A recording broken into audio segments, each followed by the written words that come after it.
Bonjour tout le monde, ici Monsieur Cacahuète et Zou, Yaka, la Neige, Terence, Philippe, Butters, Tolkien. Nous sommes samedi et nous allons tous bien. Nous sommes nous sommes dimanche 7 septembre 2025, il est déjà 8h49. Petite vidéo retour de brocante, ça fait longtemps. Ah non, ouais. Avant on faisait beaucoup de retours de brocante, qu'est-ce qui s'est passé? Bah déjà, ça fait les années ont passé, ça fait 10 ans quand même. J'ai vieilli, je suis plus la même forme et au niveau des voitures, bah on n'a plus trop de voitures en ce moment. On a eu plusieurs voitures à tour de rôle. On a consécutivement avec Zoulut, on s'est retrouvé avec trois voitures. Bon, les problèmes sont divers et variés. Ouais, aux dernières nouvelles, ça fait 2 ans qu'on n'a plus de voiture. On a eu une 106 Quicksilver qui était très bien, mais avec l'âge et les nouvelles directives au niveau du contrôle technique, bah, finalement, elle passait plus le contrôle technique. Donc,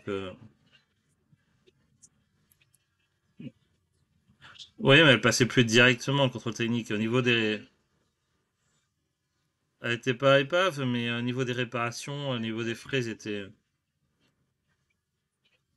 Oui, mais Zou, les gens, ils t'entendent pas et du coup, ils comprennent pas pourquoi je m'arrête de parler.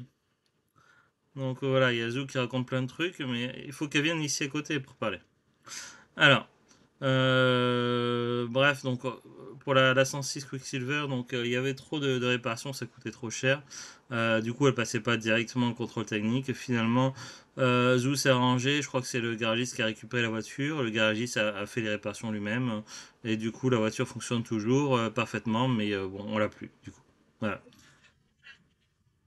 Oui, mais je vais pas raconter toute l'histoire, sinon la vidéo va durer 3 heures. C'est pas le sujet, s'il te plaît.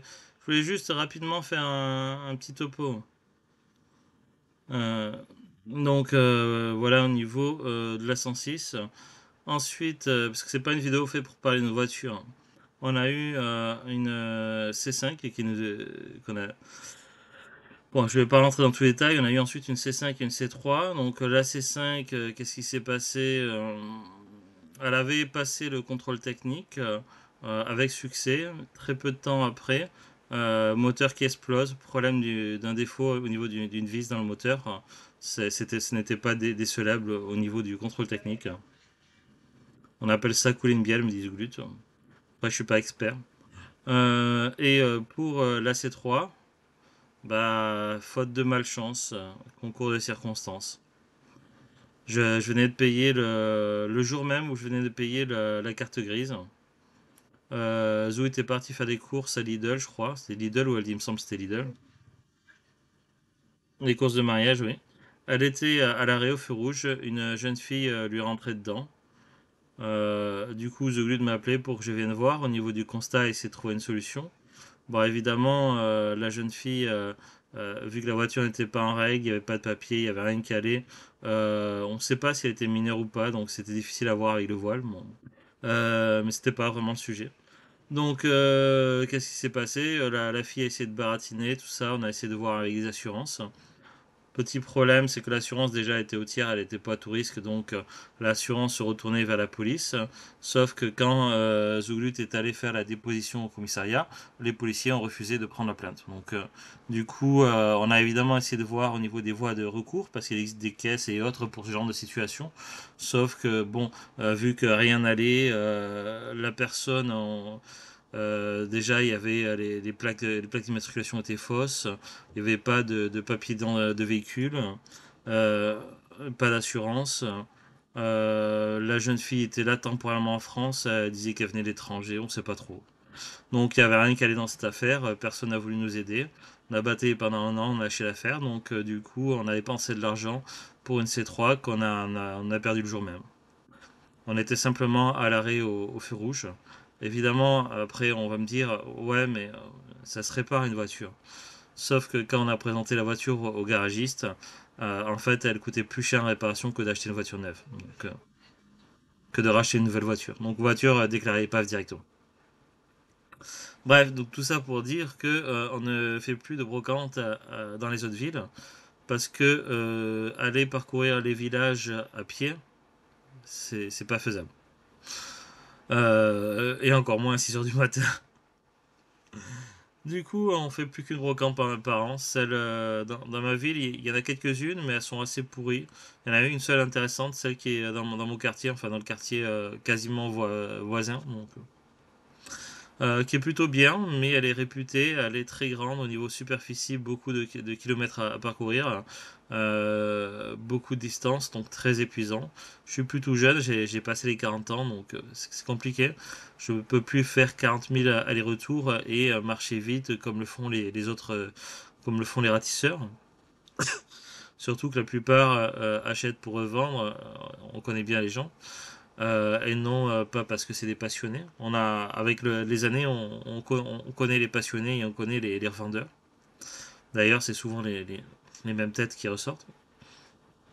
Donc, moi, je lâche l'affaire, je suis fatigué, je suis plutôt jeune, je fais juste un aller-retour, c'est tout. Si je vois des trucs, tant mieux, sinon, tant pis.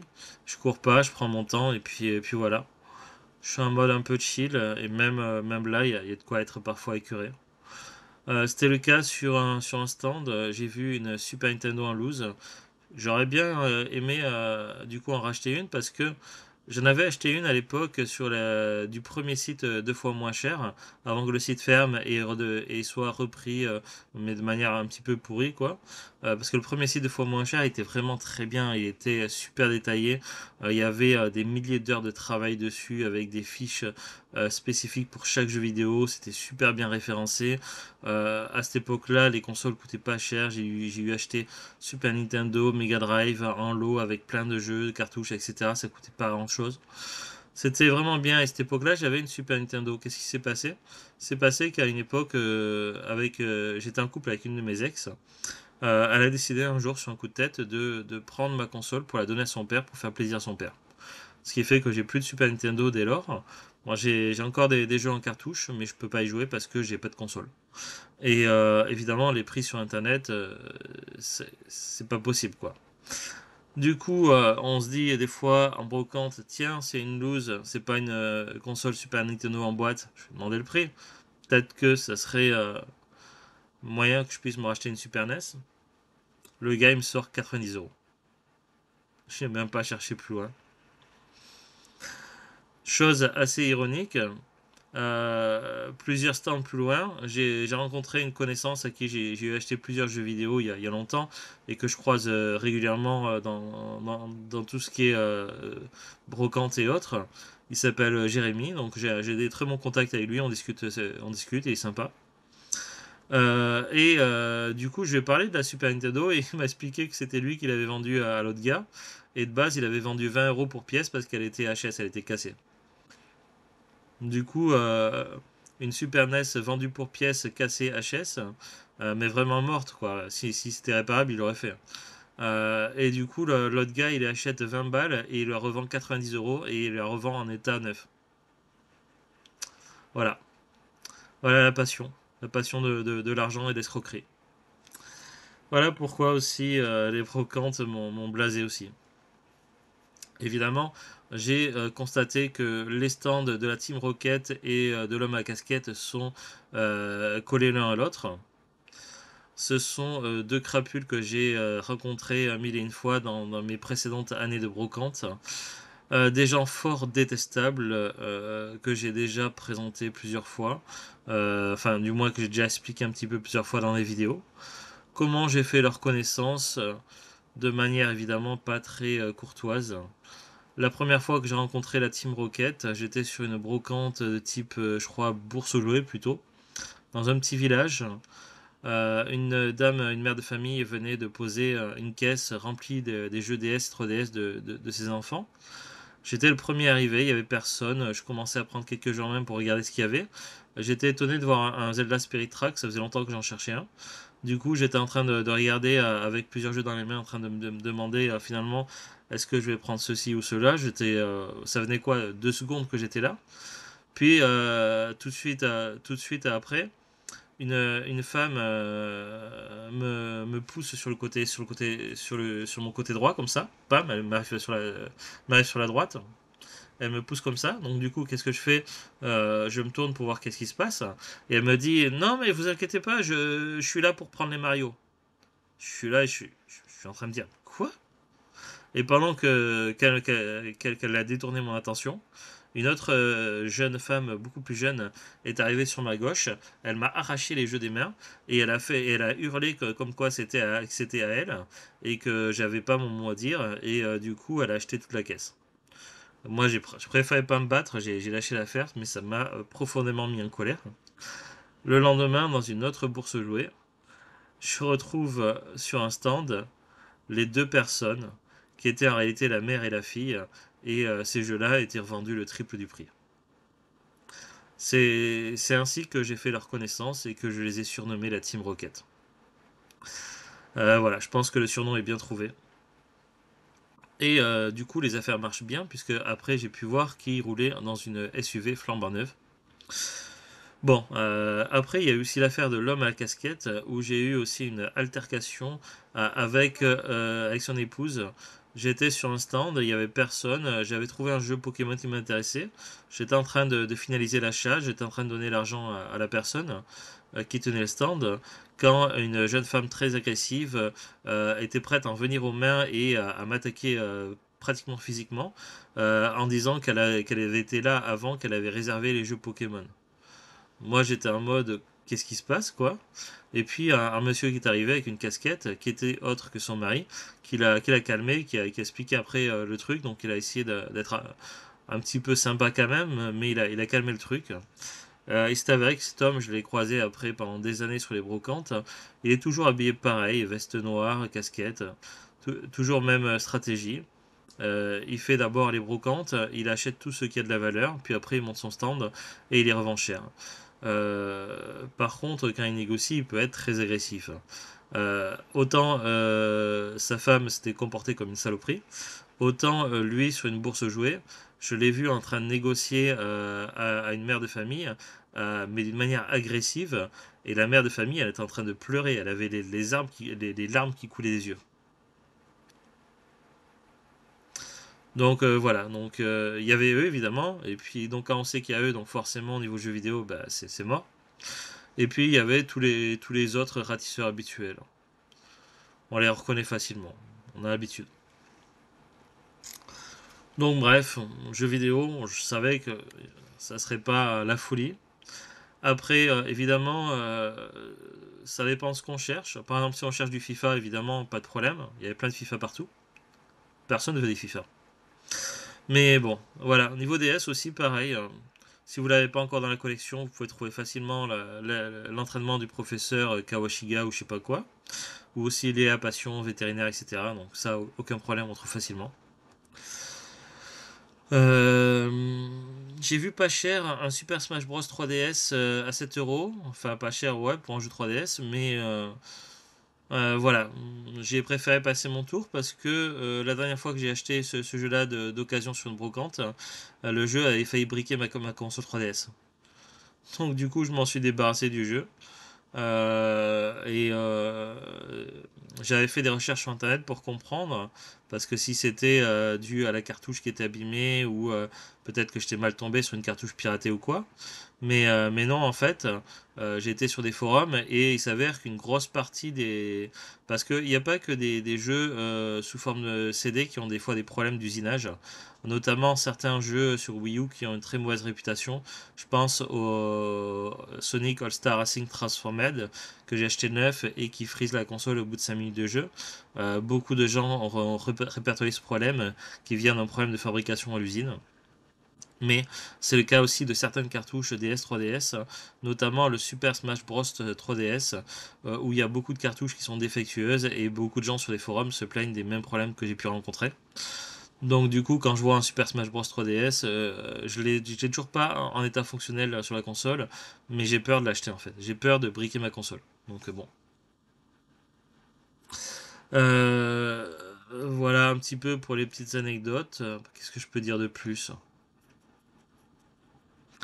Si, j'ai vu des... Quand je regardais les DVD sur un stand, j'ai trouvé des blisters étonnants. Je me suis dit au toucher, il y a un truc qui cloche avec ces blisters. Parce que bon, j'ai l'habitude d'acheter des DVD neufs, donc je me suis dit c'est peut-être du reconditionné, du faux blister. Et quand tu regardes plus attentivement, tu prends le boîtier vraiment dans les mains, et tu regardes tous les petites coutures, tu te rends compte en fait que la femme, c'était des DVD d'occasion, la femme, elle s'était pas fait chier, elle avait fait croire que c'était du neuf, elle avait utilisé des protèges cahiers transparents des colliers, et elle avait mis des bouts de scotch, et elle avait bien emballé tout ça pour faire croire que c'était du neuf. Donc voilà, il faut vraiment être attentif en brocante. J'y étais venu avec un petit budget de 22 euros.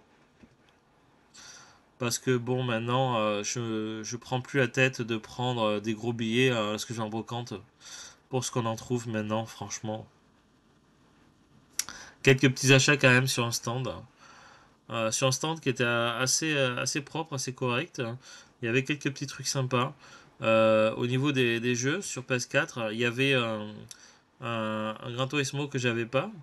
Bon, c'est pas le nouveau Gran Turismo, c'était le hors-série. Des fois, ils font des hors-série entre deux. Il n'est pas super coté. Il paraît qu'il y a beaucoup de fonctionnalités qui nécessitent d'avoir une connexion internet permanente. Ce qui veut dire que quand le jeu sera rétro, qu'il n'y aura plus de serveur, le jeu ne sera plus fonctionnel. Mais vu que j'aime toujours les Gran Turismo et que j'ai jamais eu l'occasion d'y jouer, je me suis dit bon, je vais le prendre. Et puis il y avait des DVD qui avaient l'air pas trop mal aussi. Mais comme je suis toujours un peu méfiant et que avec mes douleurs aux jambes et au dos, je voulais pas me vérifier chaque DVD un par un. J'ai demandé au vendeur si c'était une première main ou des DVD d'occasion de base. Il m'a dit qu'ils achetaient neuf et qu'ils regardaient une fois, qu'ils revendaient après. Donc je me suis dit ok, on va faire confiance. Soyons confiants. Je lui ai acheté 9 DVD. Donc en tout, j'ai dépensé 15 euros. 9 euros de DVD, 6 euros d'un jeu PS4. C'est parti pour la petite déballage. Tout est là-dedans.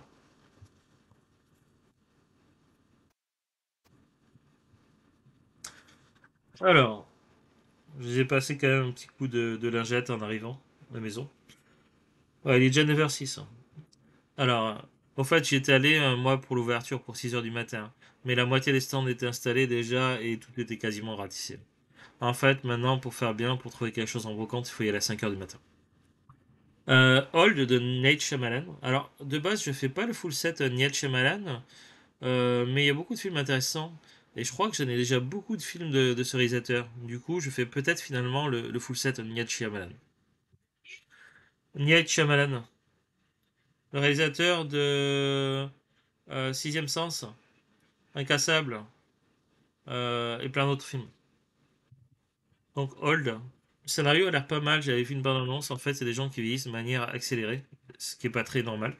Généralement, la thématique souvent abordée par Nate Shyamalan, c'est le fantastique, et ça j'aime bien. Ensuite, Hôtel Transylvanie 3. Alors, je sais pas où ils en sont, combien, s'ils ont fait 4, 5. Nous, on avait les deux premiers, donc du coup, c'est plutôt cool d'avoir le troisième.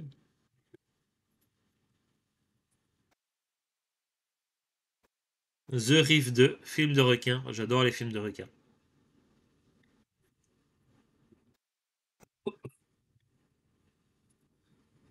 Petit film, je crois, parodique ou humoristique français. Les nouvelles aventures de Cendrillon avec Jérôme Commandeur.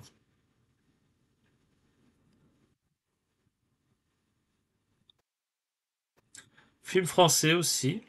Je l'ai vu une fois à la télé, j'avais adoré. La Belle et la Bête, version avec Vincent Cassel et Léa Seydoux.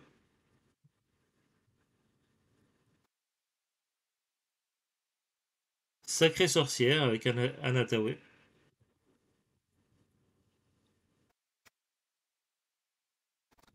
Film de requin encore. Maniteur. Ouais, je me fais un full set de films de requins. De requins qui attaquent les gens, pas des requins qui font rien pendant 2 heures. Parce que c'est pas intéressant. Euh, alors, super-héros malgré lui.